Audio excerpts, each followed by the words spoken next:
Greetings YouTube and welcome to my latest weapons build. What I have here is a tool handle, and this is an Armstrong tool handle USA 12-994, and this was originally a multi-angle ratchet. So there was a small section about 2 inches long, a little less than that, and then there was a ratchet head and there was a pivot for both.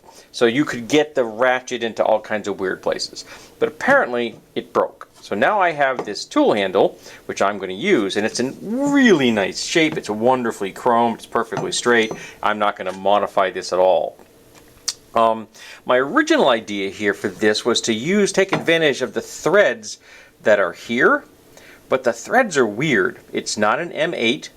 It's not a 5/16 18, both of which I have here in my shop. So it's a weird thread. It could be a 5/16 weird thread. It could be an M8 weird thread. But I don't know what it is.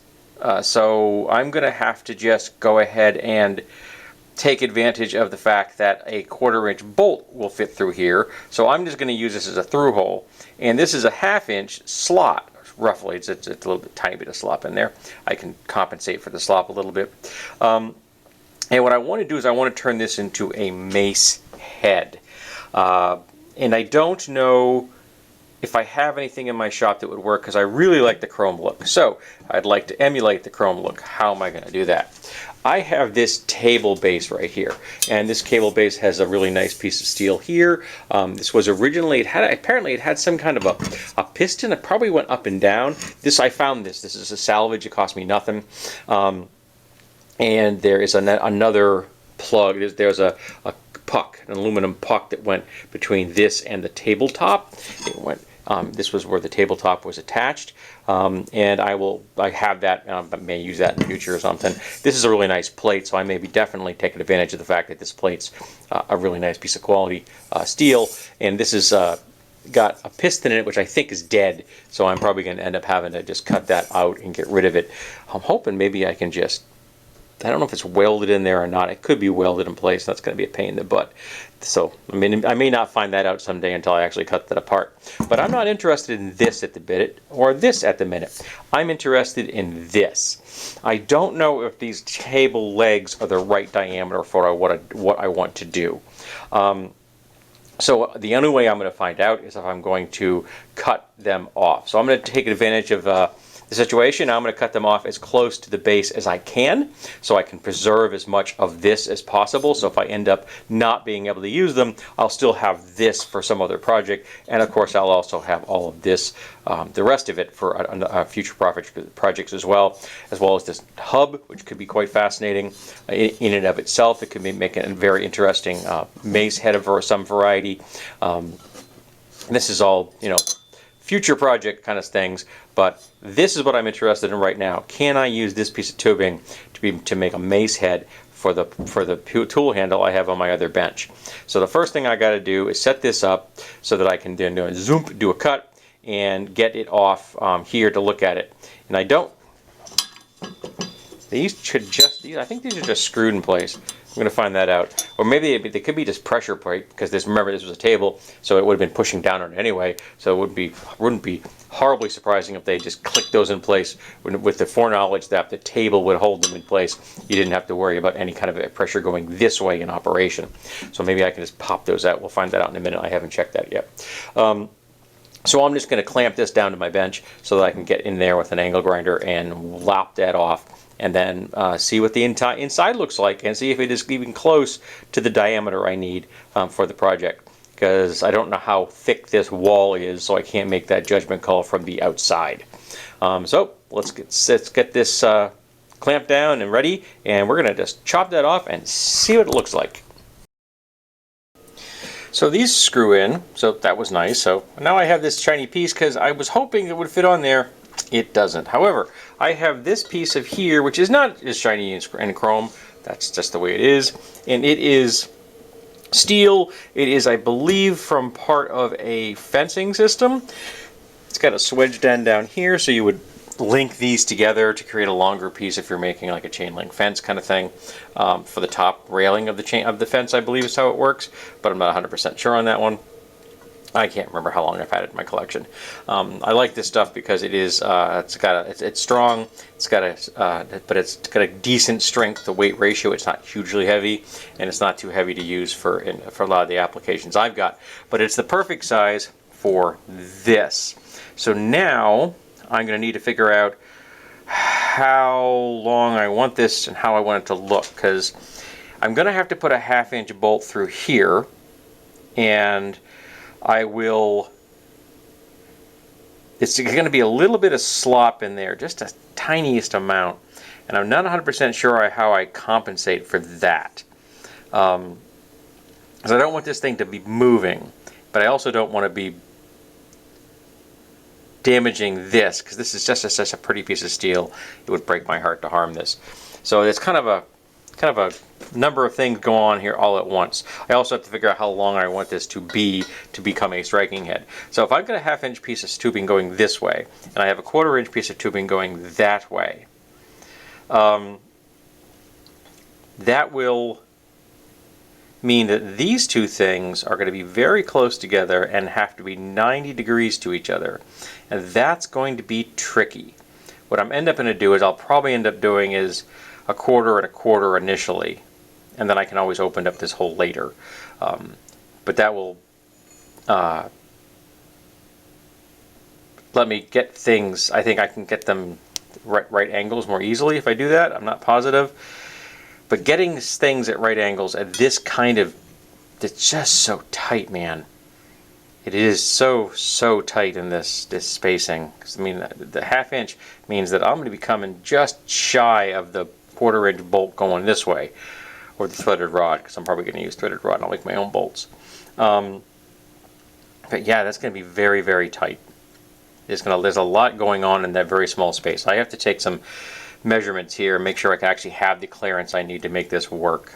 So if I don't, then it's going to be fall back and start all over again. But yeah, so I've got some feet I don't really think I need for much, but I'm going to throw them in my collection. Maybe I'll find a use for them someday in the future.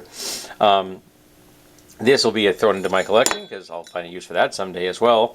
And the fact that it's got a cap on the end, it's kind of nice.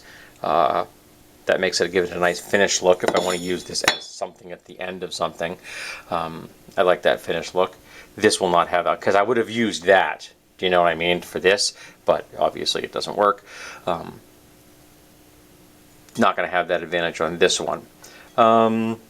So yeah, let's figure out how much clearance I got, figure out how I want to be this to be compared to the overall length, and then we're going to drop back and figure out what I want to do with the situation. Because if this doesn't work, I may come up with a different plan entirely. Let's see what happens. So I'm playing with some options here. This is the 1/2 inch rod, and if I use a 1/2 inch rod, I've got quite a bit of clearance between a 1/4 inch rod going this way and a 1/2 inch rod going that way. But we end up with the problem of the slop. I don't like the slop. So another idea is to go up a size here. This is too wide for this slot, but I can just grind a flat spot in the middle so that so this would slide onto that when it's inside the piece of tubing. And then you end up with that on fitting in here and becoming what causes it to be tight in the overall. And then you still have a 1/4 inch bolt going through the other side to act as a cross bolt. Or frankly, I don't even know if I need a cross bolt at that time. If I'm using something that big and I've got it set up so that, I do need a cross bolt because otherwise it comes off, right? Sorry, yeah, so I still need a cross bolt to act as the stop. And the cross bolt, but I'm not going to know how much space I have between the 1/4 inch and this until I either take some measurements or I actually grind a thing. And I still have the problem of having to come up with a 1/4 inch hole this way and a whatever size hole going that way in very close proximity to each other. And because I don't have a mill, that's not easy to do. I'm using a drill press and just a V-channel to kind of line things up, or even a machinist vise and things like that. It still makes it a very tight environment for working. It's not impossible, but it makes it more difficult. Then we have another option, and the other option is to completely throw out the tube concept. We just toss that aside, and I go to just using this with threaded rod. So you still have a 1/4 inch piece of threaded rod going through that hole. And then you can go in and you can use something large like this, if I like that scale, because these are the same diameter, so there's a certain level of continuity between these two things. This and this are the same diameter. So you have a certain visual continuity between the shaft and the striking head. But you could also go up a size to this, and this uses very large nuts like this, which I actually have quite a few of these, which is kind of pleasant. I don't actually have a lot of this, but I got a lot of these, which is nice. And then you put points on both the ends, and then you end up with essentially a spiked mace when this is done. I can't really call it a pick. I don't think it's going to be that kind of shape, and it's not going to have that kind of vibe. I'll have it equally distanced, and I'll have the nuts holding it on. I'll put points on the other side, and I can do the same with the 1/4 20 thread. Put that through, put points on it. Though they're going to look kind of sad in comparison to that.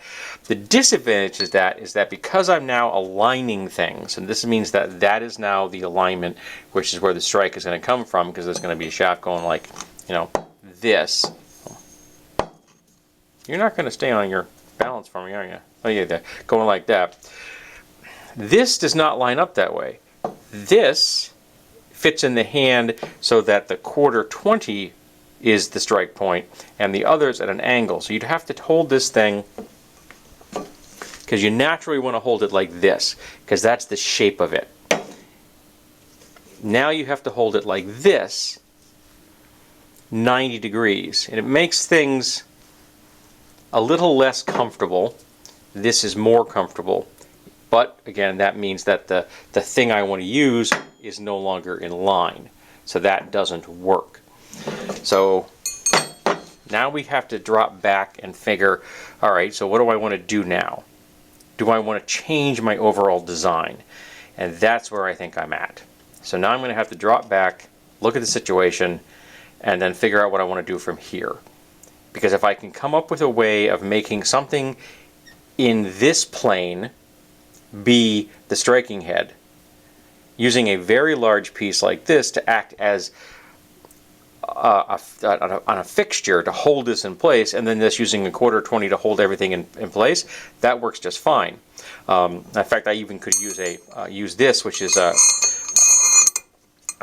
beveled, and that would be completely flush if I wanted to do that. I've got a couple of these kicking around in my collection. So I'm going to drop back, essentially rethink this entire process, get rid of the tubing out of the equation completely, and then figure out which I want to use, which of these two heavy diameters. And I'm thinking I might want to go with whichever works better for whatever I'm going to do next. So once I figured out what the next thing is, then I will figure out which diameter I'm going to use, whether it's this, or this. But it's going to be something, and I'm probably thinking it's going to be one of these two, both of which will require me to grind a position so that it just fits inside that slot. And again, I want to have a nice snug fit, so long as I'm not destroying the handle. I'm happy with that. And even if I get to the point where I have to kind of tap it ever so slightly into place with like a mallet or something, that might even be better, that I can get this thing to really come together and be secure. All right, so let's drop back, look at what I want to do, and then next clip, hopefully I'll have a solution. Well, we're going absolutely into left field here, because I discovered something. I have this sprocket, and this sprocket is a pretty good scale to that handle. Okay? It's threaded. That thread. So I can put this here after I've ground the spot that hold it in place, because that's still going to be too big for that slot, but that's, again, not an issue. I've got grinding wheels. Grind that spot, and then slip it in. I'll figure out how long it has to be as well, because I need to figure out where the slot has to be, obviously. Grind that slot, nut on either end, and then this just is here to hold the whole thing together. That's all it does. This is just going to be what holds it together. And I'm thinking that when I get this in there, that's going to be the right space. And between that acting as a stop and the fact that I'll be able to pinch it together on both sides with these very large nuts, the whole thing is going to very much hold itself together. And I will put this on the flat side. That way I will get a better I don't have to worry about these little inset, which was part of the original tool, which I don't have the tool. It was broken is the reason somebody threw this away. I will put this on the flat side. Now it is going to end up asymmetric. So what? I'm building a post-apocalyptic weapon. And if it means that the post-apocalyptic was asymmetric, then it's asymmetric. And I'm 100% okay with that. Alrighty, so let's take some measurements. Let's do a little bit of grinding. And then it's assembly. This is actually coming together. This makes me very, very happy. Very, very happy. So here are all the bits. Now it's time for final assembly. So here we have an Armstrong tool handle reborn, and I think the proportions on this are just perfect. The size of the fasteners, the sprocket itself, the overall look. I ended up actually putting the flat on the other side because this worked out better. It actually was kind of self-centering, so it centered itself on that without having to interfere with that little slot. Just cut the bolt down to the size I needed. Nothing special on that. And the nice thing about this is that it's all disassembleable. I could take this whole thing apart and reuse this handle or reuse this sprocket, this gear, at any time I want to. So that's cool. I kind of like having redundancy built in, because some of these things I want to keep around forever, and some of these things I don't want to keep around forever. It's got a nice heft to it. It's definitely going to, be very dangerous. So let's see if I can. Oops, sorry. Trying to stretch and reach at the same time. Let's see what this thing comes in as. See if I can get it on the scale first off, because this is a very awkward shape. And there we go. 1,516 grams. So that's heavy, but it's not impossible. And I'm not a particularly strong dude, and if you were a particularly strong dude, this would just be perfect. And you definitely don't have to worry about durability, solid steel, good quality. So you're not gonna have to worry about it. And I've come to appreciate the rusty gear versus the chromed handle. I kind of like that. All right, so now I'd take some stills for this video, as well as my DeviantArt page. And if you don't follow me on DeviantArt, you should. It's where I keep the permanent home of all the stills of my builds. And follow me on Instagram, where you'll get pictures of salvage I find, bargains, sometimes sneak previews, and of course cute cat pictures. And who doesn't love a cute cat picture?